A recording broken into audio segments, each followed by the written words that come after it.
All right, we're here with Paul Scheer. So you have so much going on right now. Yeah, I'm excited. And the new show just launched. Yes. So tell me about that and where, I mean, obviously the concept it's come from a lot of these shows that are on the air. Yeah. Talk about that to me. Well, I'm obsessed with Hawaii Five-0, 24, CSI, all these shows.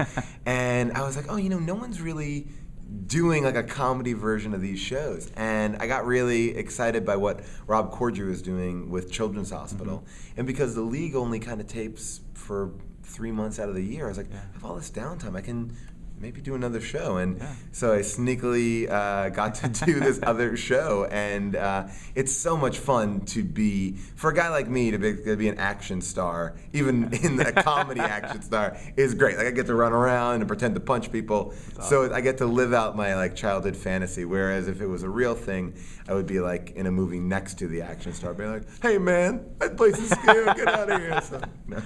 Now, you would think because these shows are everywhere and they're so ripe to make fun of in a way, but were there challenges once you really got down to it? The biggest challenge of this show is trumping what's already on TV. I mean, as I went like down this rabbit hole of research, I was like, holy crap, these shows are nuts. CSI Miami solves a murder in space. That is true. They're in outer space. David Caruso at 0 G. Oh my God. So, like, when you see that, you're like, how can we make it more insane? And we'd always come up to like, oh, well, they already did that. Like, we literally bumped into that.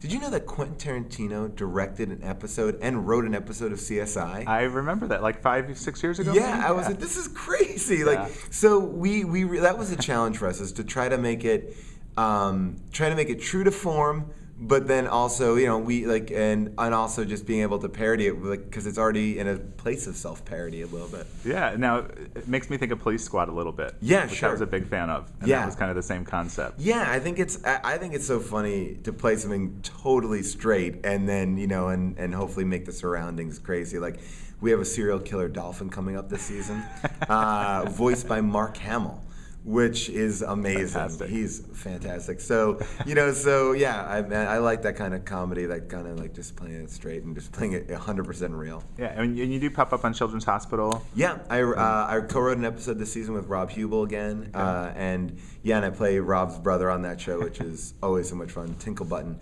Tinkle Button comes back this season as a porn producer.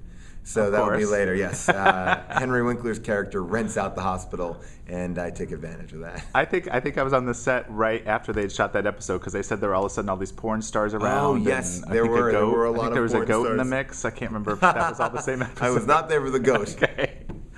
Wow, and the league can't wait to see new episodes. Oh, thanks. September? Is that October 6th at 10:30 okay. we come back, and we start shooting in a couple weeks. Okay. So that's exciting, and the NFL lockout just ended, so that answers everybody's questions of how we're going to do the show if there's a lockout. So there is not a lockout. Yeah. So we'll do the show normally. That's good. Any ideas what's coming up? Have you guys gotten that far? I know I'm writing an episode again. I wrote 2 episodes last year with Nick Kroll, so Nick and I are writing another episode.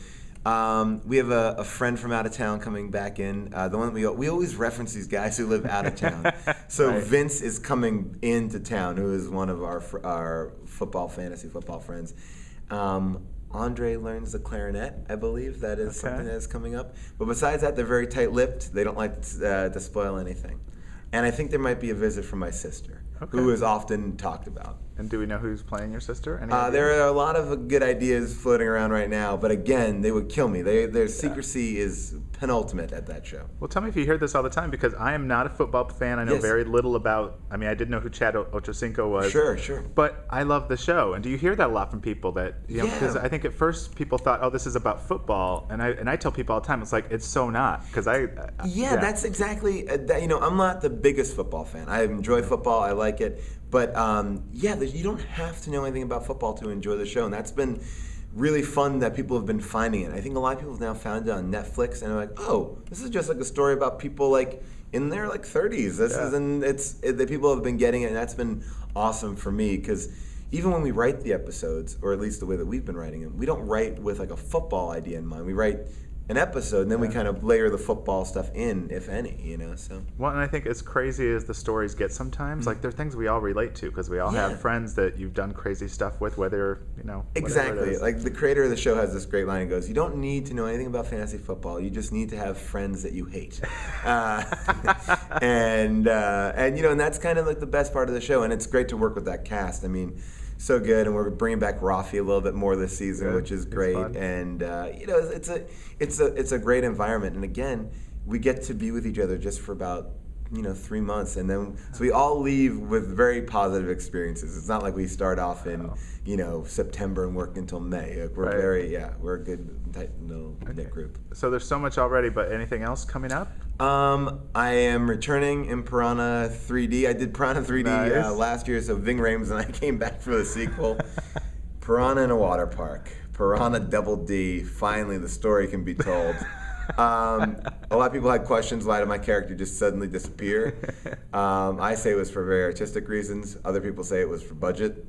They could not afford the CGI, which has now let me walk into the sequel. That's fun. And then this November, Craig Robinson is doing this movie where he plays the devil, essentially. Okay. And so Rob Corddry, Craig Robinson, myself, John Daly, Anna Kendrick, and Tom Lennon are all in this movie that's coming out. That'll be fun. Yeah. Oh my God! Well, always good to see you. Great to see you watching as well. All your various shows. Well, you're very nice to watch it. Thanks so much. All right, thanks, Paul. See you later.